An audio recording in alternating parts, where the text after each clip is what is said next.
What's up, everybody? Welcome to Theory Unlocked, another episode 9, actually, by the way. Michael, thank you for joining me once again, everybody. Ladies and gentlemen, the one and only is Michael Fisher. What's happening, brother?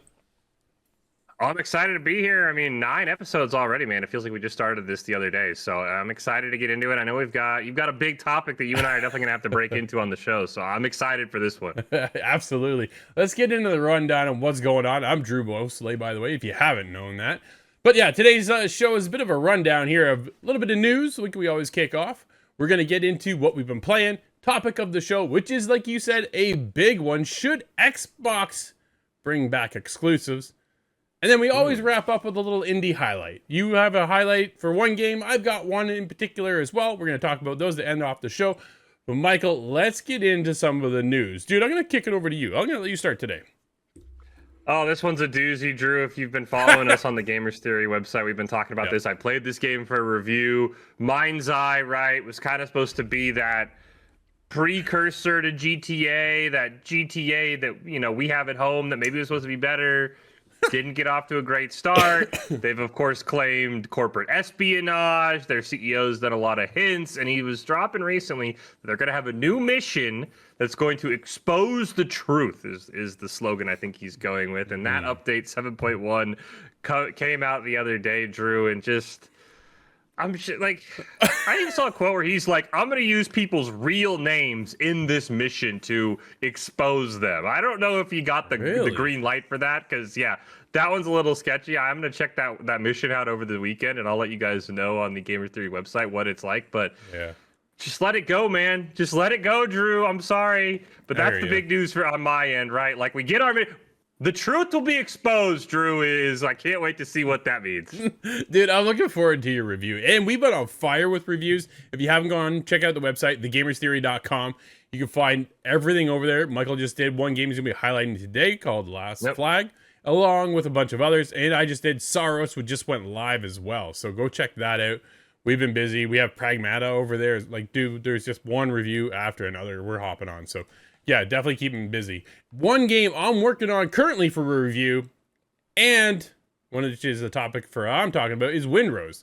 Dude, the developers, Kraken Expressive, expressed their feelings towards the roadmap and what's going to be happening next. A lot of people have reached this level where some are done, right? They've now completed the story campaign of what's currently in there. If you don't know, this is a pirate survival game that's out in early access, and people flock to this thing. Dude, I got a press release today. Over 1.5 million copies sold. Wow. We're 3 weeks in. 3 weeks in, right? Absolutely on fire, which is great to see. I've been having a good time. I'm waiting. I suckered my brother into picking it up so we can play co-op. So I'm 10 hours in solo. Dude, I'm like level 2. I'm level 2, 10 hours in. Either way, they've expressed their roadmap vision. And they don't want to do small tidbits of little fixes and things like that. They want to come out with a big, beefy expansion. So we're going to have to wait for it once we've wrapped this up. And I want to get your thoughts on this, how you feel, whether you would stick around or would you bounce out and come back later. But they're saying the next expansion could take up to 6 months. That's hefty. Okay. Right? Yeah, that's hefty. Yeah. I appreciate it, though. I will say I appreciate that, right? I do appreciate that sort of big chunky updates. Another survival game that I play that does this and I think kind of fits in is Enshrouded, right? They have got these big chunky updates, right? And I think especially for a survival game, right, where it's kind of easy to start over when you get a big update, I kind of do like this. I'm going to play it, I'm going to step away for 6 months, I'm going to come back, and then I'm going to play your brand new content update. So I like it, Drew. Personally, as someone who dips in and out of survival games, like I'll play for 20 hours and then I'll see you guys next expansion. I like this as opposed to mini little update. Like, this didn't, like, why did I re-download this game? Like, this is the same thing I just played, right? And I don't like when survival games in particular do that. Yeah, so they're working on a new biome called Ashlands, and that's when they're going to introduce is this new area, this whole other biome within somewhere around the 6 month mark. And I put up a TikTok. If you haven't go check that out, go check out the Gamerz Theory TikTok channel, where a lot of people have been kind of popping off today about, hey, you know what? I'm okay with this. I will gladly wait for this expansion and then come back and return and then jump in then. Or some people like, man, I barely scratched the surface. I'm going to need 6 months. It's kind of like where I stand, right? Like I said, 10 hours in, give or take, and I'm only hitting level 2. I've definitely been a lot of building things because I get hooked into this going out and let's chop a couple logs down and I'm gonna start building something. So yeah, I got hooked into that, which kind of is gonna lead us into, Michael, what we've been playing. Dude, I will kick over with this one because, as I said, Windrose, gonna be looking for that preview, we'll call it, more or less, because we don't really review early access games. We kind of put them up more of a preview because they're not fully finished, so there's no point in putting a score on them. But I've been having a good time over there nonetheless. Soros just went live for my review, so that one's up. And then, of course, I'm still kicking around with my career with Road to the Show for MLB, and then Rainbow Six Siege. So it's just the usual influx of games I've always been playing, and it's always nice to have that survival game on the go, because I can always jump in, jump out, jump in, jump out. And then I got hit up my friends the other day. They're like, hey, have you played Battle for Brooklyn for the Division 2? Do you want? I'm like, dude, I already beat that. He's like, well, we just downloaded and started it. You should go play. I'm like, all right, I'll download it again. So I'm jumping back into the Division 2, Michael. Not that I saw that one coming at all, but that's where I'm heading next, besides the plethora of reviews we have on the go. So yeah, just in some free time, which is kind of hard to find sometimes. But what have you been playing? No, I agree with you on having free time. That's hard to find. Well, speaking of reviews, we'll have it coming up on the site next week as well. Diablo Lord of Hatred. I've been hopping into that one. Just finally got into the end game with some buddies, so we've been having a lot of fun checking out their new things. Diablo is a game that, like, almost every season we'll put like 100 hours in over the course of the month, and then all right, we'll see you guys next season. So we've been having an absolute blast with that one. Ton of fun. I haven't tried the new class yet. All my buddies were like, we're playing the new Warlock class. I was like, all right, we don't need 4 Warlocks running around fighting for gear. So yeah. I haven't been a chance to check out the new class, but it's been a lot of fun. Shout out Steam Family Share, by the way. My buddy was on this like over a decade ago. So him and I and a couple other buddies, we were all of the same Steam family, even though we're not related. Don't tell Gabe. Yeah. Slay the Spire 2 just came out. It's a big game. I haven't really played the first one, so I've been kind of on the fence, but my buddy downloaded it. Boom, I can just load right in because we're in the same Steam family. So I've been checking that one out. It's a little bit different. I know people love Slay the Spire, and you know, it's a card game. It's a roguelike. It's kind of fun, so I've been able to check that one out for free. Shout out my buddy again. He was on the Steam Family Share before anybody else, and now I know they make it like almost impossible to get in the same Steam family. So big shout out to him. Much like you with Rainbow Six, I've been playing WoW. Their new expansion sort of hitting that mid-game lull. They just had a new patch. Unfortunately, it was super buggy, Drew, so I'm glad I've had some other games to play, because same as Diablo, man, if you're a Blizzard player like I am, you know their new content's going to have bugs. Unfortunately, you just have to expect it at this point. So it is what it is. You know, they'll fix them eventually, and you'll go, why didn't you just fix these in the first place? And then last game, and I'll give more of a shout out in the indie highlight when we wrap things up. But it's Last Flag. It's a fun little capture the flag game. I'll talk about it a little bit more later on, Drew, because I've been having a blast on that one as well. Nice, absolutely, dude. Lots going on always over here, right? So that's cool. We always got something to talk about, which leads us to the topic of the show. I wanted to get into this early because I've reached out to a bunch of people. I want to make sure I haven't got any more comments back, because the topic of the show is: should Xbox bring Xbox exclusives back? A lot of us kind of question whether or not, do we want Project Helix? Do we need Project Helix? Or should I just say, screw it, and pick up a PlayStation? Because that's right, as of right now, this is where we're kind of able to play everything, right? It's the one-stop shop machine, more or less, because Xbox is slowly bringing all of their first-party studio titles over to PlayStation, a couple sprinkles into the world of Nintendo, right? So here's what I've done, because I thought this would be interesting, is I've reached out to a bunch of people that I know, some within the industry, some just hardcore players, okay? So here's one. I'm going to leave their names out, just to kind of just because. But the first one here has been in the industry for years. I've known this guy for a long time, and he's been in the marketing side. So I thought I should check in with him what he thinks. And here's what he said. In short, no, I see no business reason as to why Microsoft in this particular instance would benefit from having console exclusives unless they're going to move more hardware units or indefinitely blow up the Game Pass subscriptions. They are likely to make more money selling on PC and PlayStation, or anything else for that matter, than keeping it within their own domain. I see Microsoft is moving more towards software than hardware, and if you want Microsoft hardware, by all means, I'm one of those guys who definitely loves Xbox. But I do think that games need. I do think games need to be exclusive? Question mark. I can't see why they would, unless numbers state that they will make more money keeping things exclusive by means of either Game Pass subscriptions or the hardware is actually enough to pull people in, right? Okay. Here's the theory from the hardcore gamer. Yeah, they bought houses and could situate themselves very nicely. But they played nice with Nintendo and Sony, but Nintendo and Sony are not sharing like Xbox has. Xbox played nice and no one followed. If they want to stay in the hardware world, they're going to need exclusives, right? So here's one I am going to call it, because he's part of our team. This is Scott's thought. Now, I don't know if even Scott knows I'm pulling him in, but I asked him this question anyways. So here you go, because I know Scott catches up on the podcast. So here's a shout out to Scott. This is Scott's take. Yeah, I think they would make Helix stand above the GameCube or GameCube when the next gen incorporates Steam, right? So, as we all know, Steam Machine is on the way. But if you want to compete with that particular box, they're going to have to go exclusive, is what Scott's saying, right? Now, one last individual that is a part of the industry. He's a part of the journalism side of things, and this is his stance. I think exclusives sell consoles.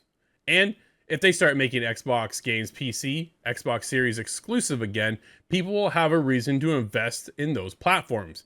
Either of which is a win for Microsoft. Is it anti-consumer? Of course. But I wouldn't expect anything different from PlayStation or Nintendo. The problem is they already opened up Pandora's box and went too far. Putting Halo on PlayStation is too far, in his opinion. It literally just becomes a more difficult pitch all the time as people get more ingrained in those chosen platforms. Michael, can Xbox pull themselves out of this hole, we'll call it, and bring back exclusives? What is your thought? I don't think so.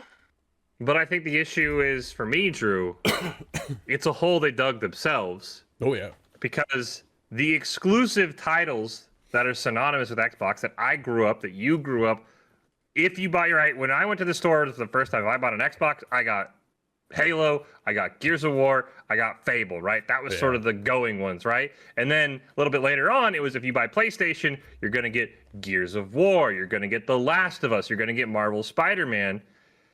The problem for me is Xbox dropped the ball on their iconic titles, right? I was looking into it a little bit the other day.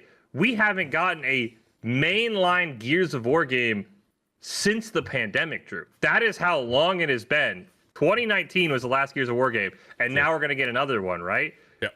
God of War, we've got one. We got Ragnarok since then. I believe we had the one right before that. I can't remember the name of it right now, right around the pandemic as well, right? 2018 reboot. I think to me the problem was the iconic Xbox titles, they just kind of let them die, right? Halo, another great example, right? Microsoft took over in 2011 right after Halo 3, and it's pretty much gone downhill ever since.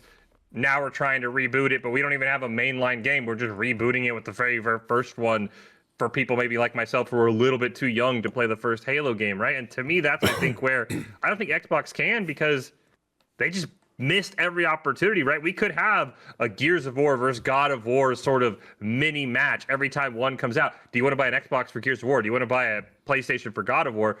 Problem is, we just didn't get a Gears of War title, Drew. So for me, Fable's another big one. That one's maybe the craziest of them all. We haven't had a Fable game in 16 years, Drew. This could have been your competition to The Last of Us. But you haven't made a game in 16 years.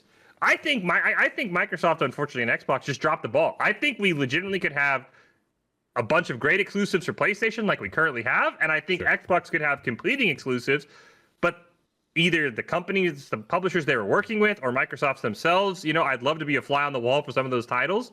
They just dropped the ball over the last 10 years, and it got to the point where I don't think they can make them again, Drew. I think Xbox has just dropped the ball completely on their titles that I grew up with knowing if I bought an Xbox, I get these titles. Problem is, I haven't got these titles because they don't make them anymore.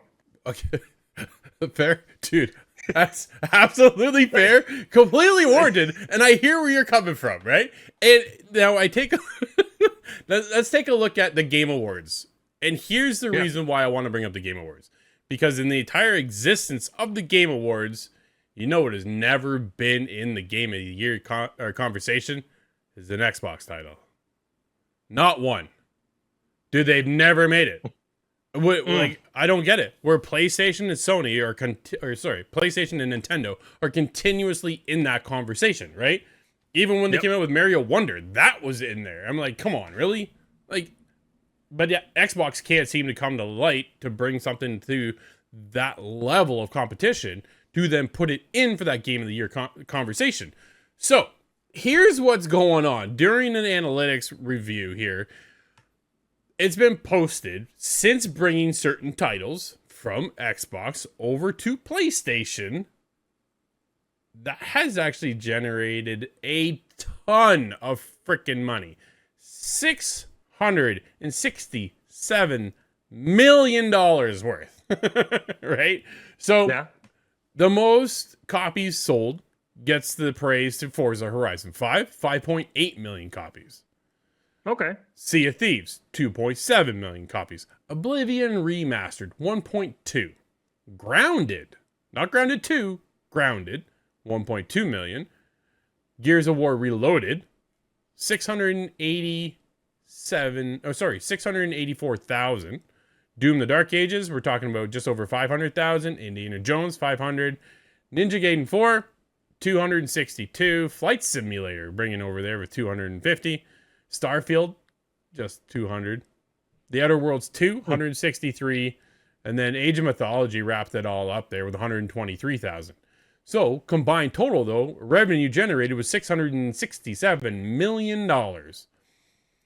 If you're an Xbox hat, we'll call them, if you're over there right now and you're looking at the numbers, right, just like our first conversation there was started with one of the people I pulled in who stated, I see no business reason.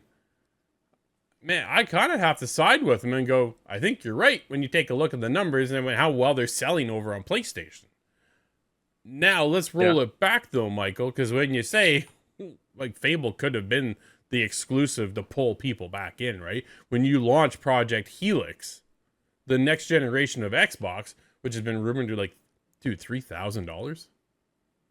We can't. There's no fucking way we're gonna get 3,000. Like, that's not happening. It goes into that hardware discussion, right? That you were talking about, where they seem like they're gonna try to make exclusive hardware for Xbox.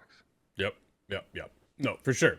So in this case, then, I agree the fact that I think Xbox needs exclusives. I think looking at the financial situation, though, they're not going to do it. You know what I mean? I totally see you. I'd be curious to see, because we're getting Final Fantasy, or we already got Final Fantasy on the Xbox, right? I'd be curious to see PlayStation's numbers, right, of this. How much does PlayStation make from their exclusives that are time gated, right? So I think that maybe be the counter argument. I will say also, you mentioned with the Game Awards, right? You know, it's for me, right? Halo 3 easily could have won Game of the Year before its time, right? Fable 2 probably right up there. Gears 1, 2, or 3, I think they fell off a little bit towards 4 and 5. Again, I think Microsoft just missed that window of, right, where the Game Awards were popping up and they didn't have their games. I think, again, but if they were making good Halo games, Drew, we mentioned with Mario, right? If you make a good Halo game, you're probably a shoe-in just into a nomination for Game of the Year. They just haven't done it ever since 343 Studios took over. Now we have Halo Studios. What a mistake. I don't think the first game, the campaign of Evolved, is going to work. But if Halo Studios makes Halo 6, I think we're on right now, and it's like 7.5 out of 10, 8 out of 10, I think it's an auto nominate. Of course, it won't be an Xbox exclusive, but it just to me keeps showing like how much they just have fumbled it. But I get your point, right? You look at the 667 million, and you go like, all right, like, I can see why they don't go on both, but just imagine, like, if you had Fable 3 out right now and then a year later it went to PlayStation, imagine the numbers it could potentially do, right? Yeah. Okay, so let me ask you this. Do you see a world in which Microsoft goes back to maybe an exclusive, but as a yearly timed exclusive? Because when we were talking to Sean Layden, right, he went on to say that there would be certain titles you would hold, and then a year later launch them on Steam to then rejuvenate that mind share of, hey, there's another game out that's PlayStation you couldn't get anywhere else, but here's your opportunity over on PC world to get it, which now they've actually pulled back and taken the reins away from, right? So, but yeah, do you see them coming back maybe into that stance of, hey, get it here first on day one for a year and then branch over? Because we just saw Call of Duty leave Game Pass, Michael. I think that could work. I think in today's gaming atmosphere, I think a year might be too long. I think 6 months would be the sweet spot. Sure. A year, you know, I mean, just look at this year alone, the amazing games that have come out. And we still have more coming out, right? I think if you waited a year, you'd kind of get lost. But yeah, let's say Fable 3 is going to go crazy, right? And then, all right, 6 months later, we're going to put it on Steam, right? Or 6 months later, we're going to put it on maybe even on PlayStation, right? We've seen Sony become a little bit more willing, right? I mean, Final Fantasy 14, I believe, or 15, right, is coming over to the Xbox at some point, I believe, right? Rebirth, right? Rebirth is heading there. Yeah. So I think, you know, you may, but yeah, I do think the problem is they have to make a good game first, Drew, for that to work. I think that is really where the problem is, right? Like, if Fable flops, then it's even more like meme worthy when they're like, "Hey guys, we're coming out on PC," and you're like, "Yeah, this game sucked on Xbox. I'm not gonna buy it," right? So the big issue for me is I think that would work, but they've got to produce a quality game, and I think Gears E-Day can be that. I think Fable can be that. Yeah. But also, when I was thinking about this topic, Drew, right? Speaking of Game of the Year, Astrobot, right? Completely swept. Sure did. Do you have any faith that Microsoft could make an Astrobot-like game for Xbox and be as solid as Astrobot was? No. And that's my problem. Like, that's the thing, right? Like, I legitimately don't believe you can make a Game of the Year candidate at Xbox like PlayStation just put out with a platforming game made for 7-year-olds. It's like, as much as I just don't believe it. Like, I want to say yes, but just the history proves otherwise, right? Like, you take a look at if there's one studio that I kind of go, maybe they could do it, it would be Tim Schafer's, right, with Double Fine. But they just launched Kiln. Who's playing that? Like, nobody. I can tell you I didn't put that in the news section, but I saw an article the other day. Nobody is the problem. Yeah, I'm just like it's so weird, right? Because during the PlayStation 3 era, there was an experimental opportunity where weird, quirky games would come out every week. And we've seen to veer away from that because numbers aren't producing. And yet we're still holding on to certain companies like Double Fine, which is fantastic. And they do want to experiment, right? That's why we have gotten some of the games that we've received from them as of late, right? What was that? I'm going blank on their last game. Shit. You were a walking tower thing. Like, man, what the hell was that? You know what I'm talking about, right? I know what you're talking about, but I can't think of the name of it. Okay, now I gotta look it up because it's just gonna drive me fucking nuts. So, but it was a cool game though. Like, it was experimental again, right? So that's where I was like, man, I just don't know if they can pull that off and have something that sticks with people the way they want them to. When you take a look at an Astrobot coming out of Sony, right? Man, they don't even have it on their website. Keeper, there it is. Thank you. That's, okay, there it is. Yeah, which was cool, right? And but like the studio, man, Full Throttle back in the day, Grim Fandango back in the day. So these games I've grew up on, and then have watched them just vanish because nobody wants to play them anymore. But now we're getting things like Kill 'em? Like, I'm scratching my head, but good on Microsoft for allowing them to put that game out. But that will never win Game of the Year. And I don't even think Tim Schafer and the team are looking at that right now, especially for that kind of game. It is such a unique spin-off and just a different branch of all kind of creativity in a different world. But when you take a look at the other studios, Fable, man, that should be in the Game of the Year conversation, shouldn't it? Like that, like fuck it's me. It's gotta come out, but yeah, it's just gotta come out. Okay? I mean, we've been waiting for 16 years. We still don't have a release date on it, right? Or am I wrong? Am I wrong on that? I might be actually wrong on that. I might be backpedaling here. I think we've gotten like a window. Yeah, I don't think we have a date. Autumn 2026. Yeah. Okay. So, well, we all know when GTA is supposed to come out. So shouldn't they start to drop that now? Right? I mean, GTA marketing starting this summer, right? So I heard we're supposed to get another trailer next week. The third trailer. Yeah, I kind of call bullshit, but maybe. If you're Fable, I think almost you have to consider just saying, all right, let's go 2027, right? Because, like, are you going to compete with GTA? Not a chance. Not a chance. Like, people will be more likely to watch GTA trailer than your trailer. You're just going to get lost. So, yeah, I think, to me, I think if Xbox made quality exclusives, I think it would. You were talking about your list, right? I mean, Forza is the top of the list because PlayStation doesn't make a good racing game, right? I think Gran Turismo, that was sort of a rivalry when I grew up, right? You either got Gran Turismo or you got Forza. Forza has clearly won. Yep. And I mean, look at the numbers, right? It's a lion's share. I mean, it's the only game above 5 million that copies sold on PlayStation, right? Imagine if Fable was there. Imagine if Gears of War Reloaded is there. Imagine if there was a mainline Gears of War title. So I think Forza might be proof of concept that it would work, but it has to be good, right? And that might be where I think the issues are going to come into. And it's also, I think, for me, and where PlayStation has succeeded, is PlayStation's exclusives are a lot of single-player story RPGs, right? Sure. Xbox, unfortunately, kind of married into the multiplayer first-person or third-person shooters, right? Halo, I'll be the first to admit, Halo doesn't have a good story, right? You play Halo for the multiplayer, right? Hard to keep that exclusive when you want more players. Gears of War has a good story, but it also has a lot of multiplayer focus, right? So it's another game that's kind of hard to keep it exclusive because you want more people playing your multiplayer. But I think that they need to make a good game first, Drew. If we had a good game we could point at, I would say I believe in them, but that game, unfortunately, for the Xbox doesn't exist right now. Okay, so let's play a little game. Fable is supposed to drop this year, so I want to play 2 games, actually. One, I want to hear a Metacritic score for Fable. And 2, yes or no, game delayed till 2027. I'll start with the second question first. I think it'll be delayed. I think if you're Fable, you have to just wake up and realize, like, GTA is GTA. Yeah. They will sell 1 billion copies. There's, like, no point in competing with them. Also, I wonder if your Xbox, kind of to the point you mentioned, Drew, like, do you just say, like, hey, let's push Fable back to maybe sneak into what might be a lighter year next year for Game of the Year, just if you want to check that box, right, of no longer having another year, right? Because, like, Crimson Desert, auto-include, GTA, auto-include. It feels like every year we're going to get some kind of indie title probably in the next couple months that's going to go absolutely bananas, like a Balatro that's probably going to end up being there working their way into Game of the Year. So 3 of the slots are already taken. Do you really believe Fable can sneak into those last 2? I think Metacritic score, I have 2, Drew.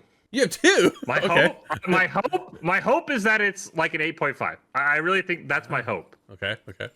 My unfortunate view of how Xbox has been, it's going to be a 6.5. I think it's not. I think Xbox has not given me a reason to trust them. I think in reality, we're going to get a 6.5. But I think if they do everything right, I think this could easily be an 8.5 or higher. But I just, you know what? What's the old say? Fool me once, shame on me. We're on, like, fool me 35 times now. I'm tired of feeling shame, Drew, from Xbox. I'll give you that. So Metacritic score, you're hoping for an 82. But you're really thinking we're at like a 65. Damn, that really... Yeah. Wow. Okay. That hurts. I'm going to agree with you to the fact that I think the game gets delayed as well. I don't think we get Fable this year. I think they look at the lineup and go, no, let's get the hell out of here, right? You got GTA, you got Wolverine. Like, September's starting to heat up already. We just got the Blood of Dawnwalker announced for September 3rd, right? We covered that on the website. That game looks freaking awesome. And then you got Phantom Blade Zero coming. Like, there's so much already gearing up in towards that window. And then you can't, like, over at Microsoft right now, they're even looking at where the hell do we place Call of Duty this year? Because GTA just ate our lunch and is dropping mid-November, near-ish, right? Like, they're going to get swallowed up.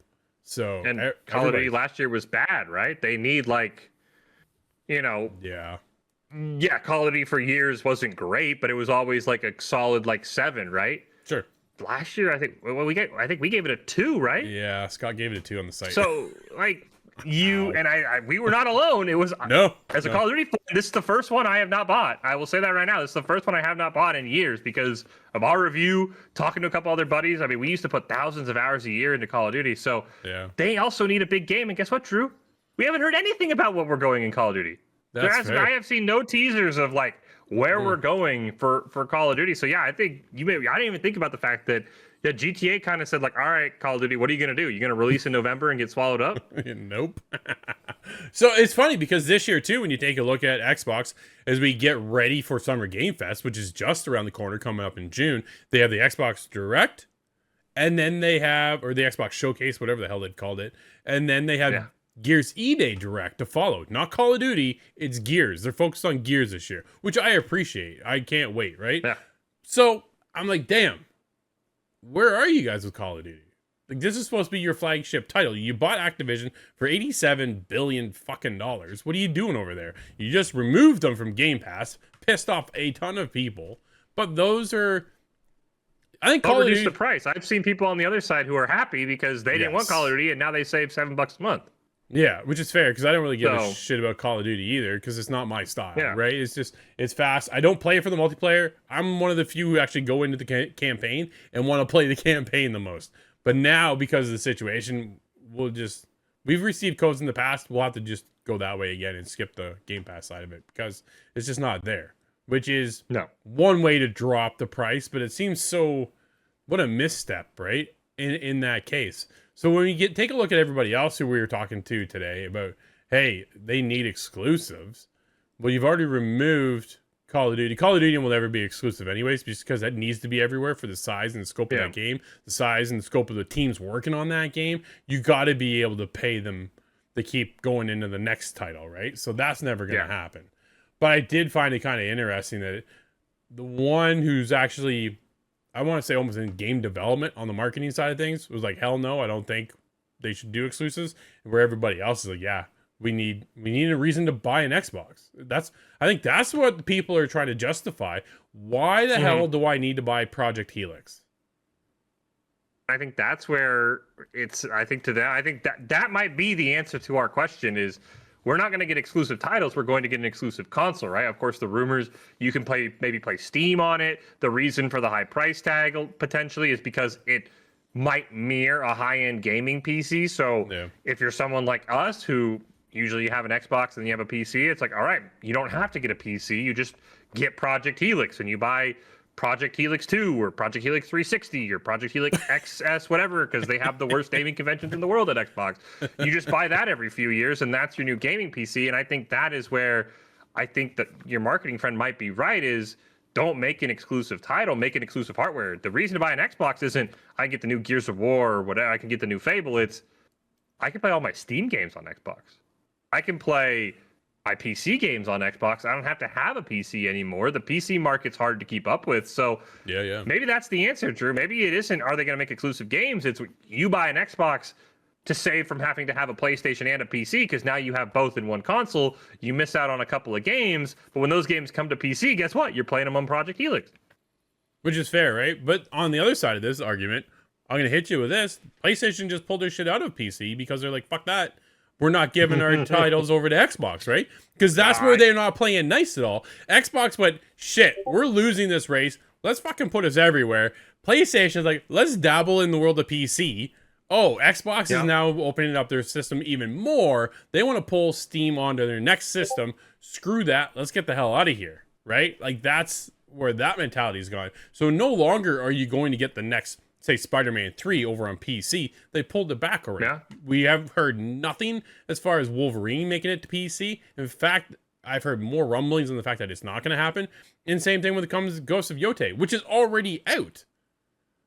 So I think that's the trade-off though, right? Because how many games are on Steam that you can't play on anything right now, right? I think that's maybe where Xbox says like, sure, but we're going to make it so you can play any Steam game you want on Xbox at any time. And I think that if that's the route they're going to go, I don't think it's a terrible idea, right? I think the next interesting idea is going to be, can we take games that are maybe exclusively PC only? I'll use an example that, they're made by Activision Blizzard would be World of Warcraft, right? Is there a world where you get that to somehow be on the Xbox, right? Like, that is a massive win over anything Sony can offer because it's, again, and I think there's a couple other PC titles as well that you're like, imagine if I can play this just on my Xbox full time, right? So I think that's going to be the one thing where if Xbox can pull off this seamless shift and make it affordable, right? That's going to be the other caveat, right? Yeah.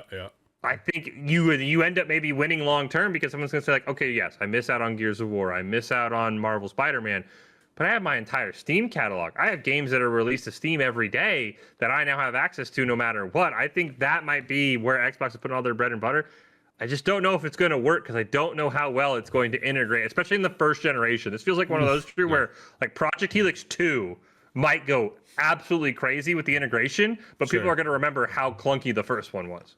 Yeah, and I kind of wonder too, how much are they going to lose mindshare when Steam Machine drops? Because people are still so invested in Steam. Even it's funny because when we first started years ago, I was freaking hardcore console. Now people are like, what code do you want? Can I get a PC code? Right?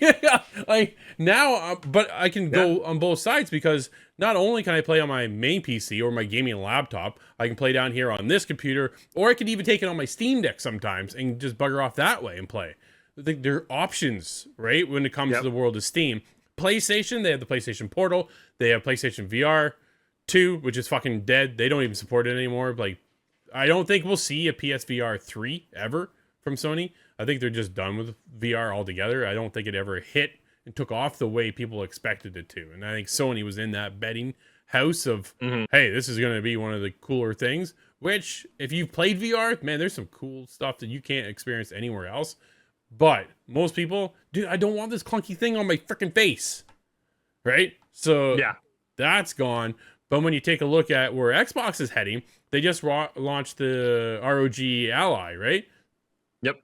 They're starting to dabble because they see Nintendo all of a sudden winning this handheld market. Like, shit, we need to come over there. Rumors right now, PlayStation is doing the same thing. So if you go with Project Helix, and then you get the handheld device, if you give us exclusives, though, dude, there's a reason why to pick this up. Where if I'm only relying on Steam, I already have my Steam library. I already have a gaming. I'm fortunate to have a gaming computer that can handle a lot of the newer stuff these days, right? Because even now, like, so I'm running the 4080. Dude, I'm fucking outdated. Like, we're in the 5000 series now already, right? Like, welcome to the world of PCs, which is frustrating. But then you take a look at PlayStation console, the Xbox console generation, we're 8 years long, right? So but I think the counter argument, right, is the PlayStation makes their own handheld, which they have. If they give us the next one with the PS6, like again, I think Xbox has to start, and this is always the tough part, right? We need Xbox to produce quality exclusives to prove that we can do it, so that we can get back in. But the problem is those first few exclusives are probably not going to have great numbers because it's going to be people who are like, "What do you mean Xbox? Why are you going back to exclusives?"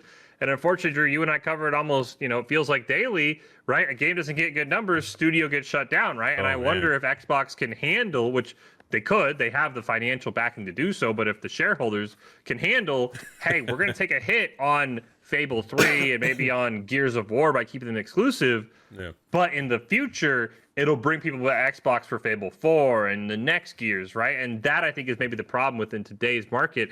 Xbox sort of needs like a couple years of exclusives to lay the groundwork, and that just doesn't happen in today's environment anymore. You don't have a couple years anymore. If you're not successful day one, see you later. Sorry. Well, that's just it, right? We take a look at PlayStation, and they're shutting down studio after studio lately. It seems like Blue Point's gone. Remake Kings, right?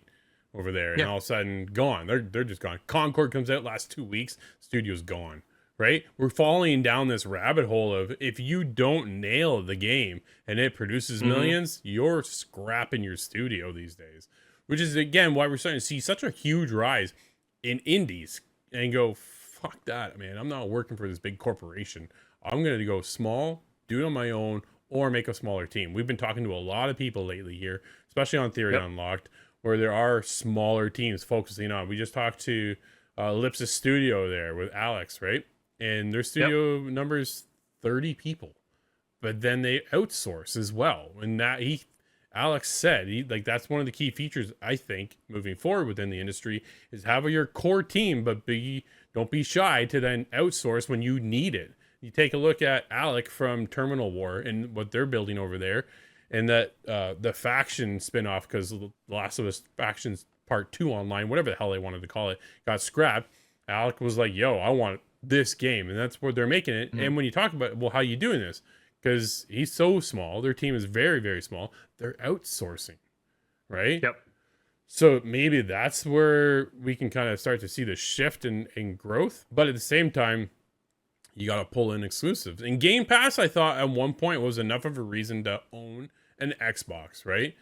But how long do you ever think we'll see Game Pass on PlayStation? I don't think so, because I think the problem with Game Pass is like you look at the title like every month, right? They say here's what's new on Game Pass, right? Yeah. And it's like 95% just like titles you've never heard of, right? And it's just like I'm never gonna play that. And then maybe like, you know, I think what, March or February, okay, Cyberpunk finally 2077 finally came on Game Pass. Like, okay, cool. Like if I missed out on that game, but I think to me the biggest problem with Game Pass is that it's 95%, and I would be very curious to see, like, if you did the math out, you paid for it for a year, right? You looked at the games you played, and if you had just bought those games, did you really save money on Game Pass? Because the problem is they brag about this huge catalog, but if you own an Xbox and you have Game Pass, just scroll through the catalog one day and just look at the amount of games, and you're just like, I'm never going to play that ever. I don't care that I have access to it, right? And I think Sony has kind of realized, right, like, it just doesn't work. And then unfortunately, the shareholders want to start raising the prices, which then gets people mad. And that's why we had this whole fallout that we talked about earlier in the podcast where, okay, we're going to take Call of Duty off. We're going to give you guys back $7 a month, right? I think Game Pass, I'm with you. I think when it first came out, I was like, dang, this is going to be sick. And when you look at the actual quality games you get on there, you're like, this just, I would be shocked if the average consumer saves money on Game Pass over just buying that game the month they ended up playing it.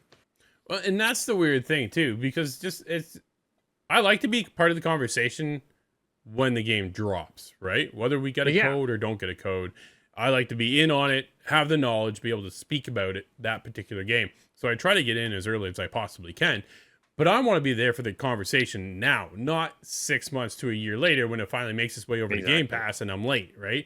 That doesn't mean anything to me anymore. I want to see what's going on and I'm always liking the next shiny new thing.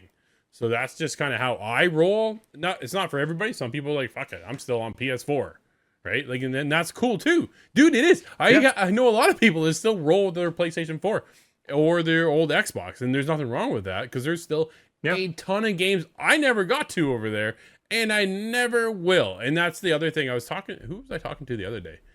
Can't remember. But we were talking about our backlog of games. Like, good luck, man, right? Like, it's just when something new drops every single day.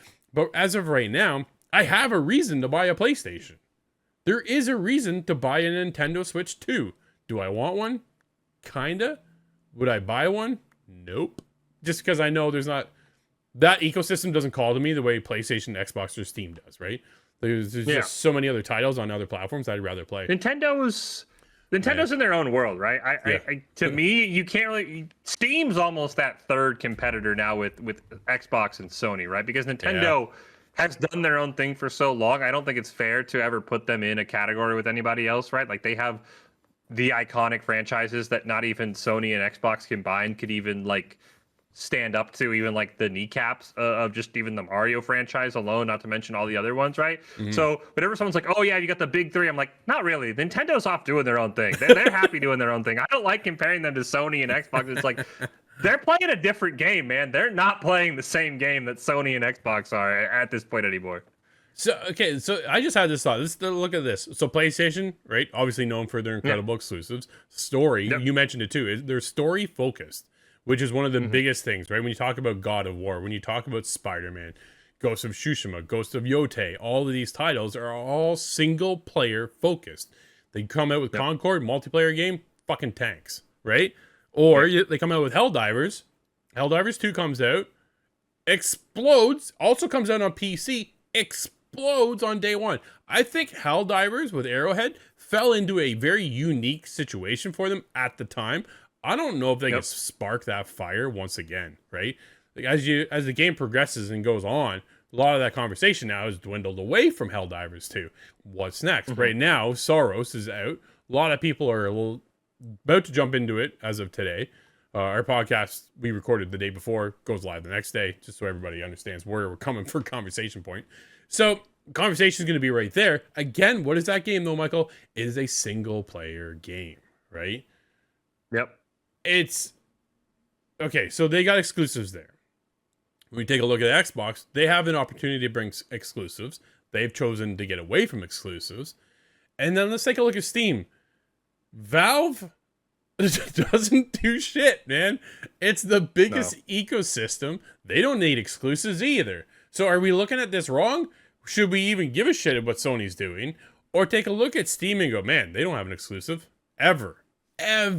Right? They have one of the biggest platforms in the entire galaxy. Never mind the world. They own it all. And everybody flocks to that platform to play on their PC. They did it right. Again, I think a lot of it comes down to right time, right place. Right? And that's where Gabe was able to sneak in there when it came to Steam. But you take a look at Half-Life, man, will we ever see Half-Life 3? They don't give a shit at all because they don't need it. But Xbox needs something. They need something that I feel to save the mind share behind the gamers, where PlayStation's still able to push their exclusives, single player focus, which they are known for time and time again. When you take a look at their multiplayer side, dude, they really just don't have anything besides Helldivers 2, and that conversation's dwindled away over the years. Yeah, I mean, I think, again, Sony's almost more nearing that Nintendo world of, like, they're in their own bubble. Their fans are going to buy their console every year because they're going to buy their games every year, right? Because at the end of the day, right, the big multiplayer games are just on everything. We talked about it, right? I mean, Call of Duty's everywhere, right? Because you could just play Call of Duty. You just pick whichever control system you are most comfortable with, right? I mean, that's kind of how you did it back in the day, right? Do you like to play keyboard? Do you like to play Xbox controller? Do you like to play PlayStation controller? You just buy the console that fits that need, and you're going to play Call of Duty. So, no, I think you're 100% right. And to me, I think it is. I've kind of convinced myself that throughout this conversation, right? Like, Xbox only saving grace is to make the hardware the exclusive, right? Like, they need the reason to buy an Xbox needs to be, I'm getting an Xbox console that can do something that Sony, and they basically have to say, if the average user has a PlayStation and a PC, we need to give them a reason to get rid of both and just buy an Xbox, right? And just buy Project Helix. That, I think, is going to be your saving grace for Xbox. And if you don't pull that off for a reasonable price, then the answer just always becomes, I buy my PlayStation 6, I keep my gaming computer as up to date as I need it to be for the games I play, and I'm happy. So yeah, I think to me, Xbox almost has chewed themselves into, they need to become the hardware exclusive giant that can do everything that someone can do with multiple consoles all in one. And I think Helix is going to be a very interesting litmus test of, can you make that affordable? Because yeah, sure, you could say, okay, it's going to cost $2,000. That's the same price as a PS6 and a high-end gaming PC combined. But that's just not that's not the standard in the console market. You will get laughed at if you say that, even if it's reasonable. So they have to find a way to make Project Helix a gaming PC, a console, and do it at a price that isn't going to get people's jaw to hit the floor when they see it and go, oh, there's a comma in how much my gaming console costs? No, thank you. Well, which is fair, right? Yeah, with all the rumblings of how much it's going to cost, because even if it's like equal price, right? Even if it's equal price of like a gaming PC and a PS5 and a game PC right now, there's probably what, like $2,000 for like a good one, probably like $500 for the PlayStation, $1,500 for the gaming PC. People won't pay $2,000 for Project Helix, even if it does that, because that's just still not what we're used to seeing when we go to buy a console. Well, right now we're getting over $1,000 for the PS5 Pro. Dude, over $1,000 for PS5 Pro. It's almost that push to, fuck it, I might as well just go for the PC. I know it's a couple $1,000s more, but you're probably going to get I don't even know if you can get a longer life cycle out of PC versus your PlayStation. Because when we take a look at PlayStation 5, I still have my base PS5, and it's running just fine. Dude, and I played the shit out of Saros on it, and it ran like butter. It's fucking awesome, right? Like, so there is PC's like that Theseus ship, right? Where like you start with the PC, right? But every year you kind of like, all right, this year I'm going to put in a new motherboard. Next year I'm going to put in a new graphics card. Next year I'm going to put in a new, CPU, right? Killer. And you pay like $200 a year, and you're always kind of up to date, right? So that's kind of where you kind of have to be with the gaming PC. I think to make it as, you are spending a little bit more, but you're just you could do it over time, which is nice. Whereas for a console, right? I got to pay $1,100 right now for a PS5 Pro, where I have $1,100 in my gaming PC, but I put it over 3 years, right? And so that's kind of where it kind of evens out a little bit, and it's a little nicer on the wallet. Break it down into those $400 chunks. Which is fair. let's go back to the Xbox, and I want to go to the Steam machine for a second here, because I was on the Steam Deck. There is a way to technically get Xbox Game Pass on my Steam Deck and play it that way. If Steam machine does the same thing, it's just one less reason for me to go buy the next Xbox, man. Like, I'm just kind of, I can't wait till they start marketing the Project Helix to see why I even need one. Like, what is your purpose? Yeah. Will you bring exclusives? Because I think that is one of the key driving factors to the device itself, where you're on a bit of the other angle of it, which is interesting, I think. So I'm very curious to see when Asha Sharma and the team over there are ready to fully dive in, reveal the box, reveal what we get into. Otherwise, I think they just continue to bring their games across the board, and you can just pick them up wherever you want. So interesting to say the least. But Michael, let's move on to the indie spotlight of the day, buddy. What are you highlighting? Talked about it right at the start of the show, right? It's a game I've been playing. The review's up on the Gamerz Theory right now. It is Last Flag. Very fun little game, right? It's made by, I believe, the lead singer of Imagine Dragons. I think Night Street Games is what the studio is called, right? And it's an interesting take on unfortunately, I do have to say the curse words, the hero shooter genre, right? It's not gone well recently, but it's an interesting one, right? Because you're only playing Capture the Flag, right? You focus just on Capture the Flag, but there's a twist. Instead of where, hey, your flag's in your base, my flag's in my base, you can hide the flag, right? So it can be anywhere. Every single game's different, right? So it's been a ton of fun. I've had a blast with it. And also, I saw this on Steam right before we went live, so I want to shout it out for them as well. Free weekend. Every weekend until their next patch coming out. I think, and they said this patch is coming out in June, I think. So, yeah, free weekend, every weekend. I highly recommend go checking it out. It's an absolute blast. My friends and I have been enjoying the heck out of it, right? When you think Capture the Flag, you think it's going to get stale. But like I said, every single game, there's something different. I talked about it in my review, right? The flag can you hide it in the back, Drew? So the enemy's got to run a long way.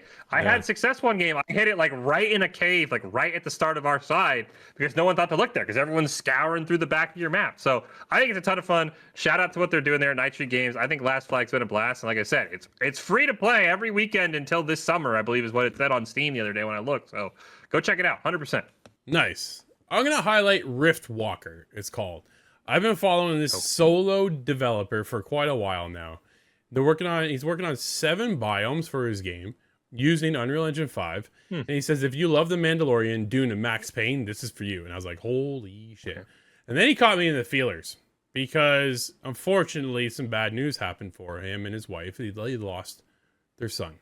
Young, like super young. And as a father of 3, man, that hurts, right? Like, I understand. I haven't gone through their pain, and hopefully I will never have to. But what he did was to memorialize him. He put his son in the game. And I was like, holy that's awesome. Dude, like, I have goosebumps now just thinking about it, right? So Riftwalker is a gritty sci-fi bounty hunter RPG. Track fugitives across 7 lawless worlds and step into the void, a hidden layer of reality that lets you outmaneuver enemies but slowly erodes your humanity. Dude, check out the game. It looks cool. I've already got wish listed on Steam. It's there for you to go check out as well. So that's one I highlighted because I've been following this solo guy for a while. Super cool. Maybe one day we actually get him on the show because I'd love to talk to him about his game. So fingers crossed. Yeah, he has a Patreon as well. I looked at some expensive tiers there, but man, if I had the funds, I would get this whole biome to myself. So it was cool. But yeah, the game looks absolutely awesome. So Michael, dude, that's been episode 9 of Theory Unlocked. Thank you for hanging out with us, everybody. And of course, we'll be back again next week. In the meantime, go check out thegamerstheory.com. There's always something dropping. We've got more reviews coming and a whole ton of news. So yeah, there's a lot happening over on the website. Our numbers keep climbing each and every month. So we appreciate everybody who's showing up there. But until next time, everybody, that's Michael. I'm Drew. And we'll see you on Theory Unlocked.